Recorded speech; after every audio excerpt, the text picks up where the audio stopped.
Hey there, and welcome. Today we're going to dive into a really simple but super powerful idea for creating a more positive mindset. And you know what? It all boils down to one single core principle. I mean, does this sound familiar, that constant pressure to be perfect? It's that little voice in your head, right? The one that's always telling you you've got to do more, be more, don't mess up.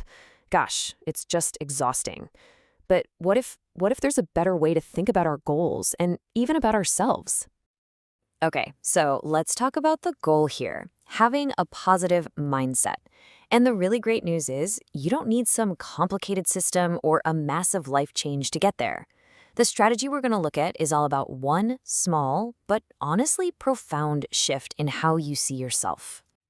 And that shift, it really all comes down to this one central idea. Let's call it the kindness principle. And this is it. This is the one thing you can start doing for yourself that becomes the foundation for, well, for everything else we're about to talk about. Yep, that's it. So simple, so direct, and honestly, so powerful. See, this isn't about earning kindness or only deserving it when you nail something. It's about making kindness your default setting for how you talk to yourself all the time. But okay, what does that actually look like day to day?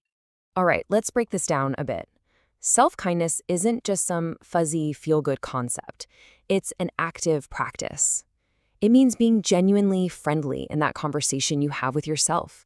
It means being loving when you think about who you are.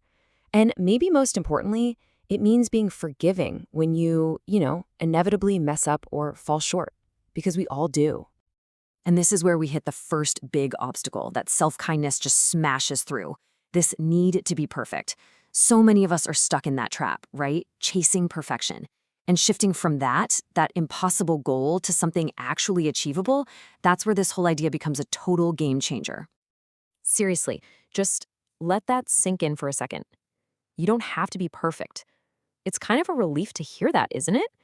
The goal isn't to be flawless.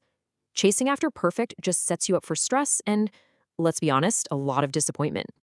So this right here, this is the big mindset shift. We're trading perfection, which is like this impossible, stressful finish line you can never even reach, for the goal of being your best. And that is something you can actually do. It's healthy, it's flexible, it's all about progress, not perfection. That's the key. Okay, so if the goal is being our best, how in the world do we actually do that? Well, that brings us to what we can call the path of progress. And this isn't some vague idea. It's a clear, actionable plan that breaks down into 3 simple things you can do over and over. Think of it like a cycle that just keeps going. Step 1, keep learning. Just stay curious, stay open to growing.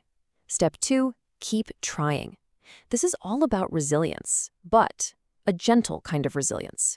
It's about getting back up without beating yourself up over it. And then, step 3, and this one holds it all together, you be friendly with yourself. This is the glue. It's what makes the other 2 even possible. You just treat yourself with the same patience you'd give a good friend who is struggling. And that whole idea of being a friend to yourself, that leads us right to the very foundation of this whole practice. If you really want to be kind to yourself, there are 2 things that are just non-negotiable. They're the pillars holding everything else up: love and forgiveness. Think of self-love as the fuel in your tank. It's that unconditional acceptance that gives you the energy to keep learning and keep trying. It's that deep down belief that you are worthy of care and support no matter how you perform today. And if love is the fuel, then forgiveness, that's the reset button.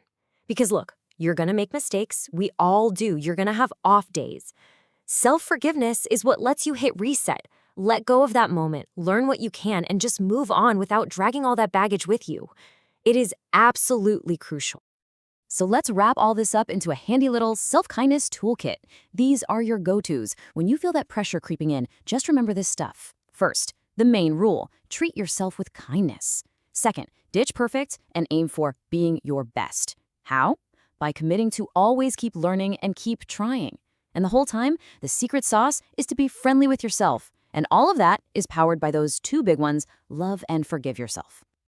And that pretty much brings us to the end, so I just want to leave you with a question to chew on. It doesn't have to be some huge grand gesture, not at all. Maybe it's just taking 5 minutes of quiet for yourself. Maybe it's forgiving yourself for that small thing that happened earlier. Or maybe it's just taking a second to appreciate how far you've come. So what's one kind thing you can do for yourself today? Thanks so much for joining me.